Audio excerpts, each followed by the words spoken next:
Shabbat Shalom, everyone. Shalom Shabbat. Welcome to the congregation of Yahweh. Today is Saturday, May 5th. It's about 2:42, so I guess we're getting a little bit late. Now I'm going to show you something that I've started to do. Can anybody see what that is?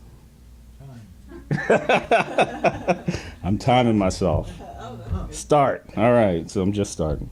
Somebody tell you were going long. Pausing live.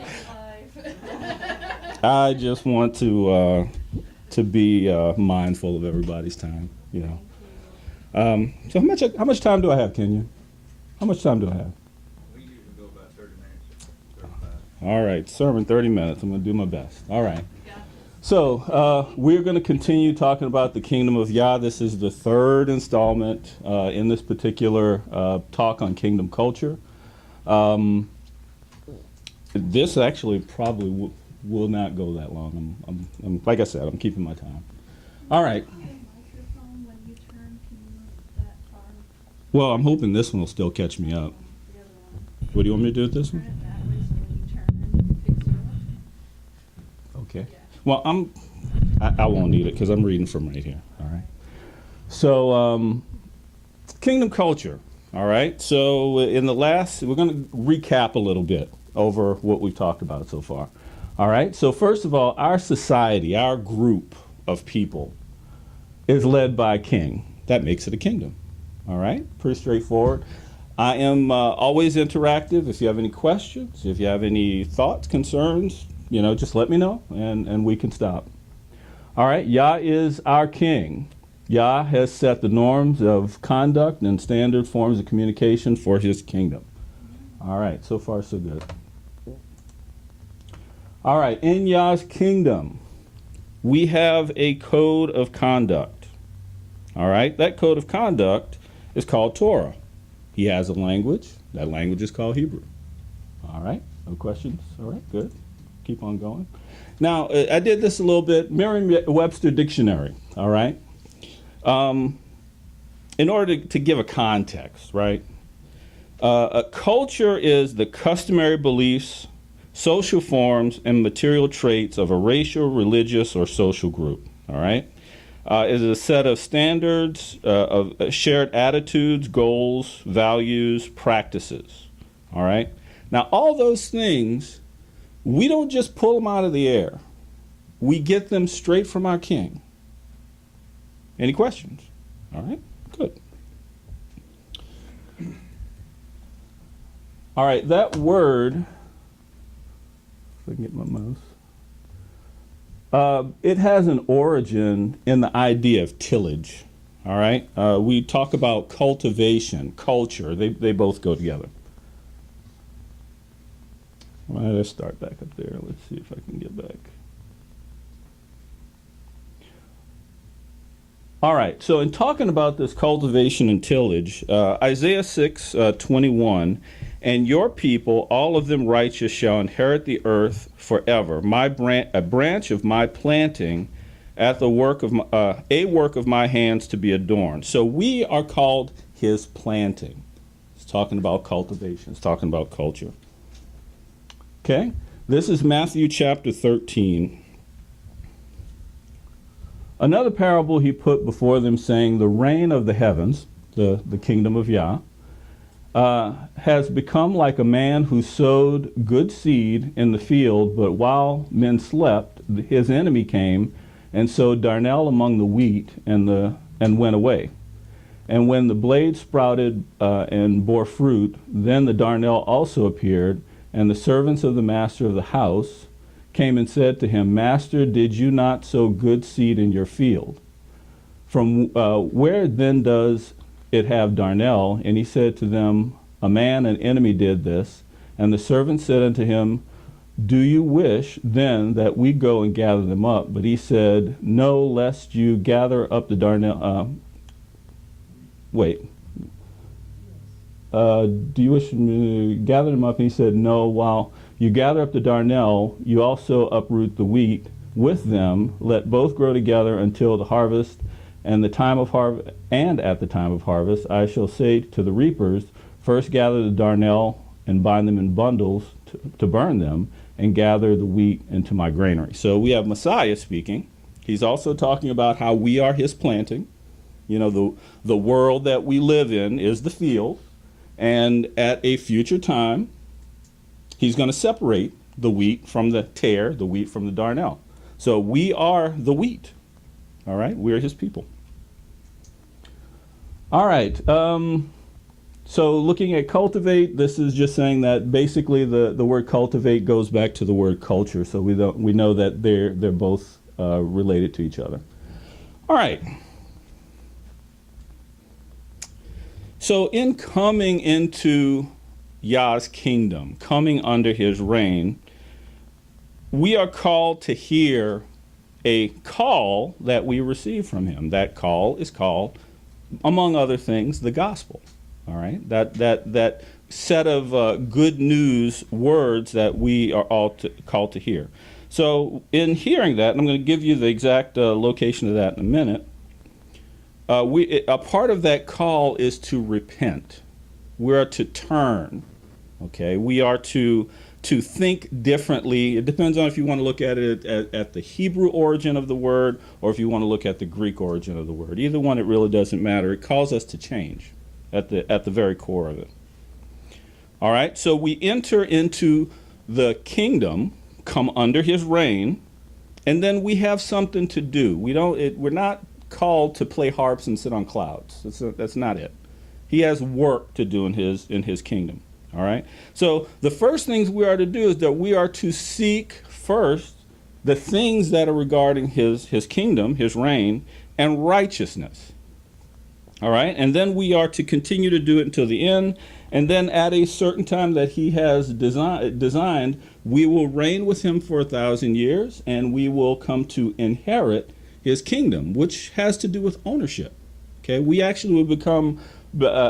There's a saying where Messiah said that if you have been faithful with another man's, then you'll be faithful to receive your own. And that's what this is talking about. We'll be faithful in the things that regard to him, and then eventually he will actually give us our own things. Now, what that's going to look like and when that's going to be, I can't tell you, but it's going to be awesome, and I can't wait. All right? Okay, and after Yohanan was delivered, this is Mark chapter 1, verse 14 and 15. After Yohanan was delivered up, Yeshua came to Galilee proclaiming the good news of the reign of Elohim, saying, the time has been fulfilled, the reign of Elohim has come, repent and believe the good news. That word good news there is gospel, all right? Any questions so far? Am I going too fast? No. Okay, I got a one of these. All right. Let's see. All right, Yah gives us his culture through a covenant. Okay. And if you look in the previous two messages, we talked more about that covenant, but we talked a little bit about Abraham, a little about Isaac, a little about Noah, a bit about the patriarchs and how he came to them, established his covenant with them, thereby giving them a culture as a part of that covenant. Any questions? Okay. All right. So, covenant in Hebrew is berit. All right, berit has a sense of cutting, because what they would do is they would take an animal, they would cut it in half, and whoever was making the covenant would walk between the pieces. All right, that's where the idea of cutting comes from, but it has to do with making an agreement. All right, so this is something new. We haven't gone over this one before. All right, definition of covenant. A usually formal, solemn, and binding agreement, a compact. A written agreement or promise usually under seal between two or more parties for the performance of some action. Now, as I go through this, you're going to see that this means something, and that the scripture that we have bears this out, all right? And B, common law action to recover damages from breach of such a contract. All right. So in having a covenant, you got to have things in order to have a covenant. You just can't call anything a covenant. All right. So first thing you got to have is you have to have covenanters. That's the people who will be in the covenant. They take a part in it. All right. In addition to that, you have terms. What will or will not be done? It's spelled out. You have conditions. The things that can be done that will void the covenant. Meaning, if you breach it, the other person is no longer held to fulfill their end because the covenant is broken. All right? There are penalties for a covenant being broken. You have witnesses to a covenant. You just can't, it's not just the two people. You have to have something left over to say, this is a confirmation of something that happened in the past. A witness. You have ratification. In the case of a covenant, it's ratified by blood. That's why we have a sacrifice involved in doing a covenant. And then, of course, you have the fulfillment where each side actually does what they're supposed to do. All right? Any questions so far? Now, I'm going to show you here. Let's see. Where the covenant was originally ratified with the children of Israel. It's a very, very simple, very, very solemn occasion, and we're going to read about it now. This is Exodus 24, 4 through 8, if anybody wants to read along with me, but I'll read it. And Moshe wrote down all the words of Yah and rose up early in the morning and built a slaughter place at the foot of the mountain. The 12 standing columns for the 12 tribes of Israel, and he sent the young men of the children of Israel, and they offered ascending offerings and slaughterings of peace offerings to Yah. Now, one thing I want to note here: not every sacrifice, not every slaughter that takes place has to do with sin. There are different kinds for different reasons. And we'll see why that's important in a little bit later on. Okay. And Moshe took half the blood and put it in the basin, and half the blood, and he sprinkled it on the slaughter place. And he took the book of the covenant and read it in the hearing of the people. And they said, all that Yah has spoken we shall do and obey. And Moshe took the blood and sprinkled it on the people and said, see the blood of the covenant which Yah has made with you concerning all these words. This was sealed at this point. Okay? Any questions on this? Oh, good. That can't be gone too fast. All right? So, Exodus. I like everybody, if you want to, I got 3 scriptures I'm going to go through now. It's going to be Exodus 25, verses 9, 10, and 16, Hebrews chapter 8, verse 4 and 5, and Revelations 11, 19.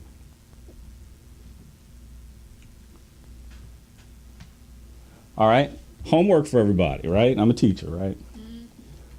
You need to read all of Exodus 25, 26, and 27 to understand what I'm about to go through.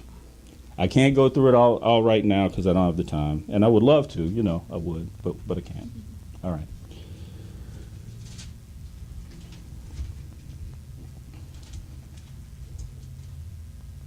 Okay, Exodus 25, 9. According to all that I show you, the pattern of the dwelling place and the pattern of all its furnishings make exactly so. So what Moses built or had built was according to a certain pattern that Yah had shown him. He didn't just pull it out of nowhere. Okay, verse 10. And they shall make an ark of acacia wood, 2.5 cubits long and 1.5 cubits wide and 1.5 cubits high. So this was a box that they were to make out of a certain piece of wood. Exodus 25, 16. And into the ark you shall put the witness which I give you. So we're talking about witnesses for this covenant. All right? And I'm not going to go into it, but there are 3 things that if I remember right, that was put into this box, the Ark of the Covenant. You had a copy of the words of the covenant that Moses wrote. Okay? You had the Aaron's rod that budded, and manna. Okay, so you had at least 3 things in there. Might have been some other things, but I don't remember right now. Exodus chapter 25:40. So see and do according to the pattern which was shown to you on the mountain. So a lot of people ask, well, what was Moses doing on that mountain for 40 days? That seems like a really long time, over a month. Well, he was not only receiving the words of the covenant, but he was looking into that realm to see what was there so he could make a duplicate of it here on earth. The originals are in heaven. Moses made a copy here for us, all right? Let's go to Hebrews chapter 8.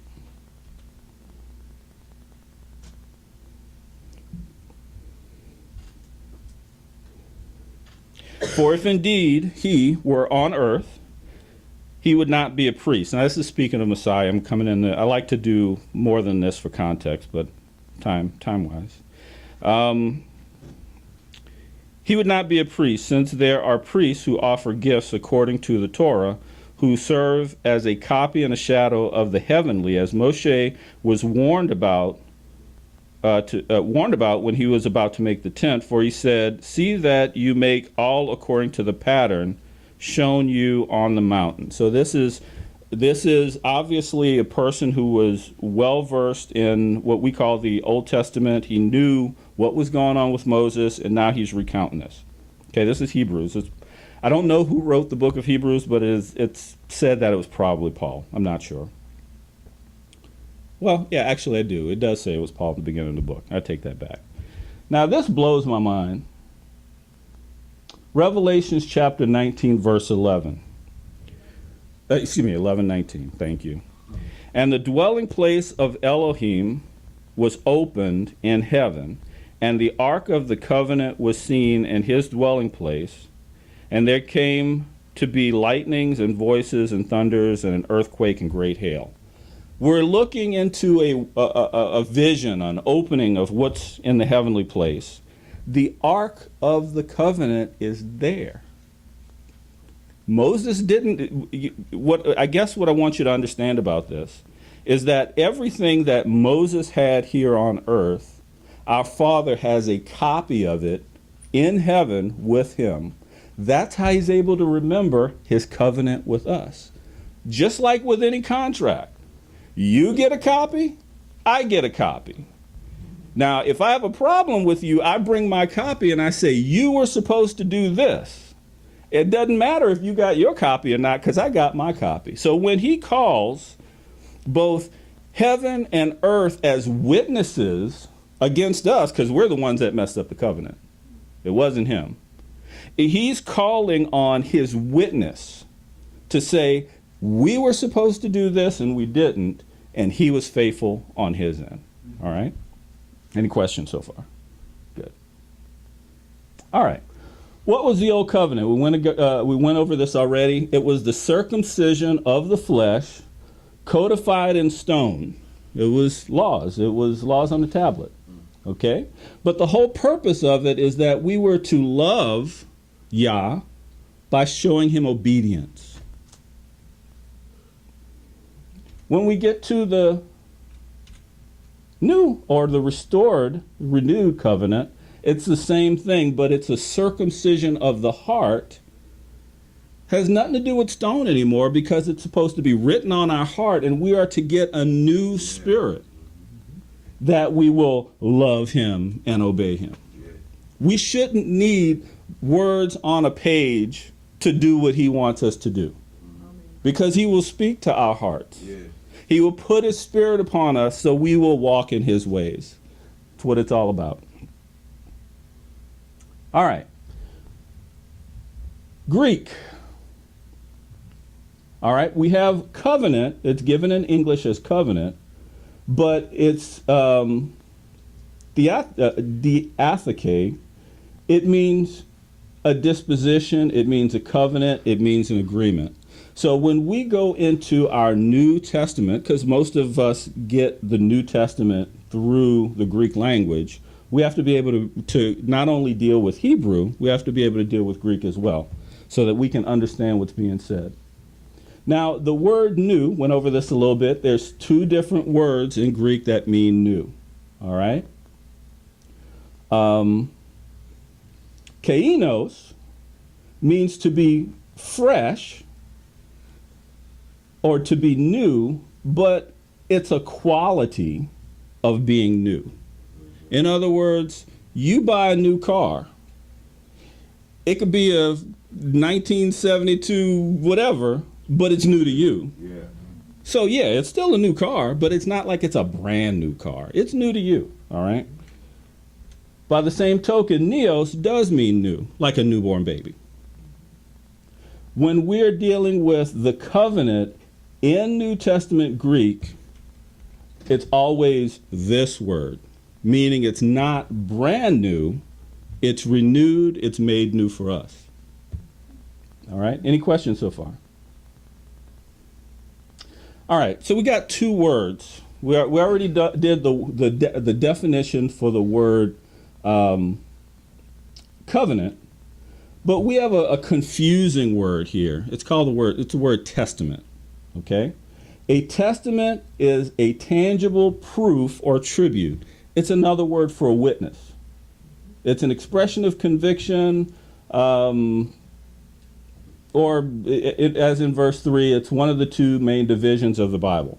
So when we are looking New Testament and Old Testament, okay, New Testament and Old Testament.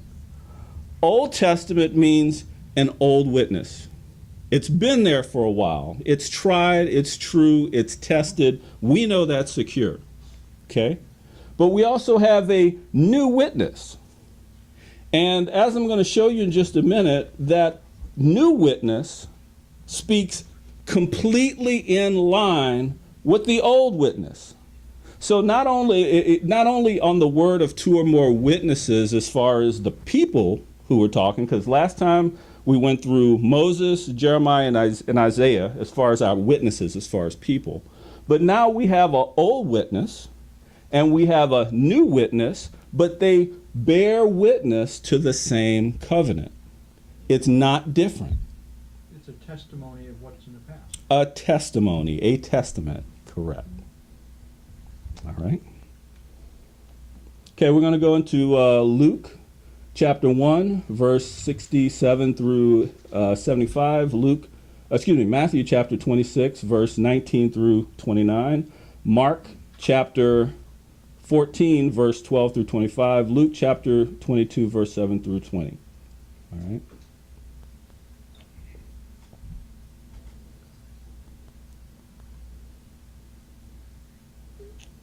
Catch up here.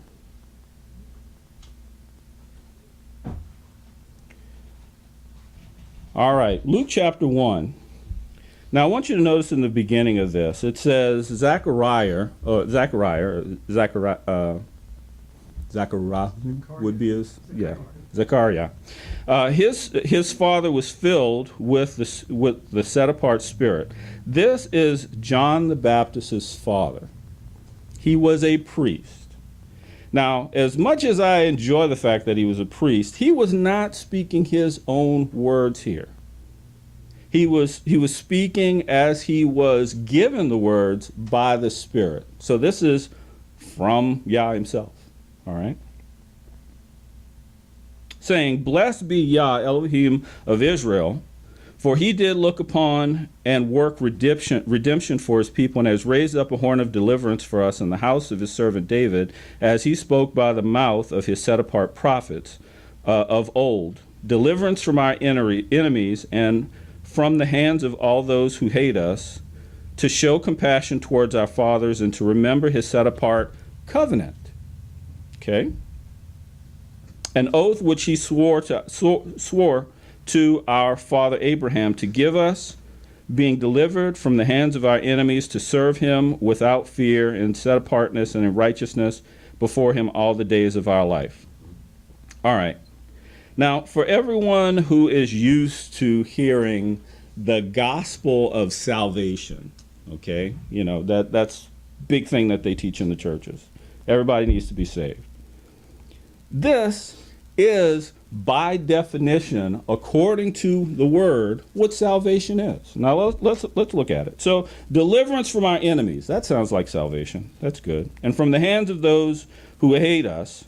Now, Yah is showing compassion towards our fathers, Abraham, Isaac, Jacob, to give us being delivered out of the hand of our enemies. Why? To serve him without fear, in set apartness and righteousness before him all the days of our life. I want to submit to you today that if the end result of whatever salvation you think you have is not to serve Yah in a fearless manner and to be set apart and righteous before him, I'm doubtful of the salvation that you have. You might want to check that. Might not be a good one. Okay? All right, let's go to the next one. Matthew chapter 26. Now, this is going to be a little bit more in depth, and because the next three passages are parallel passages, I'm not going to read the whole thing for all of them, but I'm going to read the first part on this one because there's a point I want to make. Matthew chapter 26, verse 17 through 29.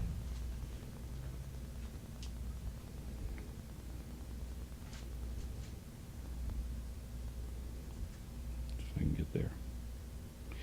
All right. And on the first day of unleavened bread, the taught ones came to Yeshua, saying to him, "Where do you wish us to prepare for you to eat the Pesach?" All right. We're going through Passover time now, so this is completely in order. That's why I'm going to take a bit of time with this. It's saying here, the first day of unleavened bread is the day that you kill the Passover, the Pesach. Now, if we go back into the Old Witness, we find something a little bit different because we have the Pesach being on the 14th and the first day of the Feast of Unleavened Bread on the 15th and continuing for 7 days. You have to know a little bit about the culture. The reason why it's saying that it's the first day of unleavened bread is because if you read back in the Old Testament, you'll find that you were supposed to eat the Pesach with unleavened bread. So it was the first day that unleavened bread was to be eaten, but it was not the first day of the feast of unleavened bread. This is why you got to know your Old Testament to read the New Testament, because if you don't, you'll get confused. There are people out in YouTube land making videos questioning whether or not Messiah ate the Passover or not, or whether it was just a meal or whatever. Anthony, you mind if I use your board for a second? Give me just a second here. All right. Passover day, right? The evening and the morning, first day, right? Okay. If you get your Passover on the 10th day, your lamb, if you kill it after sundown of the 13th, this is mine now, okay, of the 14th, you can eat of it until the sun comes back up. Because it says you are not to leave, give me a minute, you are not to leave any of it till the next day. Am I right? Okay. Messiah, was he killed on Passover? He ate the Passover here. He was killed as the Passover here. He ate a Passover.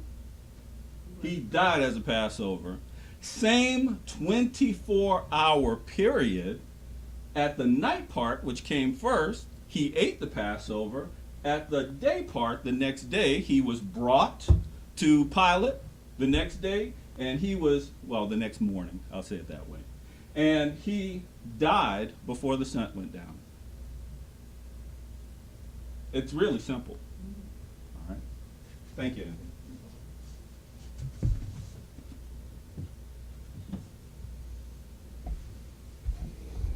All right. The teacher says, and he said, go to the city, to a certain house with my taught ones and taught. Let's see, I can't even see the screen. Hold on, let me go to my own.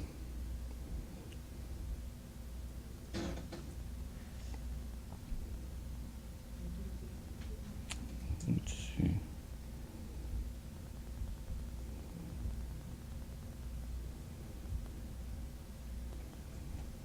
What is this thing doing? Technology when it goes bad, right? All right. And on the first day of unleavened bread, the taught ones came to Yeshua, saying to him, where do you wish us to prepare for you to eat the Pesach? See if I can get this to act right. Come on. Anybody have this ready that can read it for me? Please do. And he said, go into the city to a certain man and say to him, the teacher says, my time is near. I am to perform the Pesach at your house with my taught ones. Want to keep going? Yes. And the taught ones did as Yahusha had ordered them and prepared the Pesach. And when evening came, he sat down with the 12, and while they were eating, he said, truly I say to you, one of you shall deliver me up. Do you want to keep going? Yes. How far? All the way to 29. Okay. And they were deeply grieved and began to say to him, each of them, Master, is it I? And he answered and said, he who has dipped his hand with me in the dish, he shall deliver me up. Indeed, the son of Adam goes as it has been written concerning him. But woe to that man by whom the son of Adam is delivered up. It would have been good for that man if he had not been born. And Yehuda, he who delivered him up, answering, said, Rabbi, is it I? And he said to him, you have said it. And as they were eating, Yeshua took bread, and having blessed, broke and gave it to the taught ones, and said, take, eat, this is my body. And taking the cup and giving thanks, he gave it to them, saying, drink from it, all of you. For this is my blood, that of the renewed covenant, which is shed for many for the forgiveness of sins. But I say to you, I shall certainly not drink of this fruit of the vine from now on till that day when I drink it anew with you in the reign of my Father. Thank you. And as they were eating, Yeshua, Yahusha, took bread, and having blessed, broken, and gave it to his taught ones, he said, take, eat, this is my body. And taking the cup to give thanks, he gave it to them, saying, drink from it, all of you, for this is my blood of that renewed covenant. This is the renewing of the same covenant that his father made, but it's in his blood now. Not the blood of bulls, not the blood of goats. We have a eternal covenant because of the blood being eternal that ratified it. Any questions so far? All right. So I'm pretty much at the end of my time. If you were to go ahead and read Matthew chapter 26, and let's see, what else? Matthew chapter 26 is a snapshot of the same thing. Mark chapter 14, verse 12 through 25, a snapshot of the same thing. And then in Luke chapter 22, it's a retelling of the exact same part in Scripture. All right, same part, same night, same everything, same testimony. All right, I'm not going to go through each of these, but this is more homework, right? The diatheke, that word is used 30 times in the New Testament. Because of formatting, you can't see them all, but I have in the back, I've put all of my slides that I've been working from back there in the back. If anybody wants to take a look at them, you're welcome to them. I'm going to end here. This is Romans chapter 10, verse 1 through 17. Okay, this is the Apostle Paul speaking this in the book of Romans. Truly, brothers, My heart's desire and prayer to Elohim of Israel is for deliverance. For I bear them witness that they have an ardor of Elohim, they have a zeal of Elohim, but not according to knowledge, for not knowing the righteousness of Elohim, seeking to establish their own righteousness, they did not subject themselves to the righteousness of Elohim. We can proclaim ourselves righteous, but our king has a standard. And it's up to us not only to find out what that standard is, but to live by it. We can't come up with our own. In another place, it says our righteousness is as filthy rags. Yeah. Okay? Not going to go into elaboration with that, but it's not nice. All right? For Messiah, we're talking about the one who died for us. For Messiah is the goal of the Torah, of the law. If Messiah came to do away with Torah, with law, how can his end goal be Torah? It wouldn't make sense. Unto righteousness, not our own, but as Yah gives us, to everyone who believes. You have to watch what you believe these days. There's a lot of voices out there. Not all of them are from Yah. For Moshe writes about the righteousness which is of the Torah. There is a righteousness that comes through following the dictates and desires of our king. He's the only one who can ascribe to righteousness. It doesn't really matter what anyone else says. What anyone else says. The man who does this shall live by them. That comes from Leviticus 18:5. But the righteousness of belief speaks this way. Do not say in your heart, who shall ascend to the heavens? That's straight from Deuteronomy chapter 30, verse 12. That is to bring Messiah down, or who shall descend to the abyss? That is to bring Messiah up from the dead. But what does it say? The word is near you, in your mouth and in your heart. Deuteronomy chapter 30, verse 14. That is the word of belief which we are proclaiming. We're proclaiming belief in Torah. Just that simple. If that you confess with your mouth the Master Yeshua and believe in your heart that Elohim has raised him from the dead, you shall be saved. For with the heart one believes unto righteousness, and one confesses with his mouth, and so is saved. Because the scripture says, whoever puts his trust in him shall not be put into shame. Isaiah 28:16. Now I'm reading Romans, but obviously Paul was reading Old Testament. It's obvious.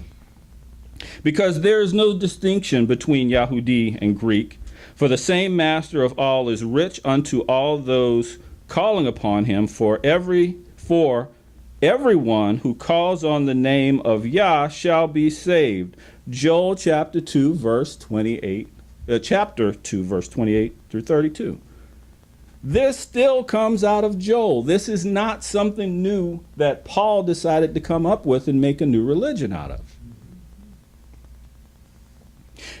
How then shall they call on him whom they have not believed? And how shall they believe in him of whom they have never heard? And how shall they hear one without proclaiming? And how shall they proclaim if they are not sent? As it has been written, how pleasant are the feet of those who bring the good news of peace and who bring the good news of the good. Isaiah 52:7. I'm showing you. This new witness bears witness with the old witness. They're not saying two different things. So then belief comes by hearing, and hearing by the word of Elohim. I pray that you've been blessed in your hearing. Shalom, everyone.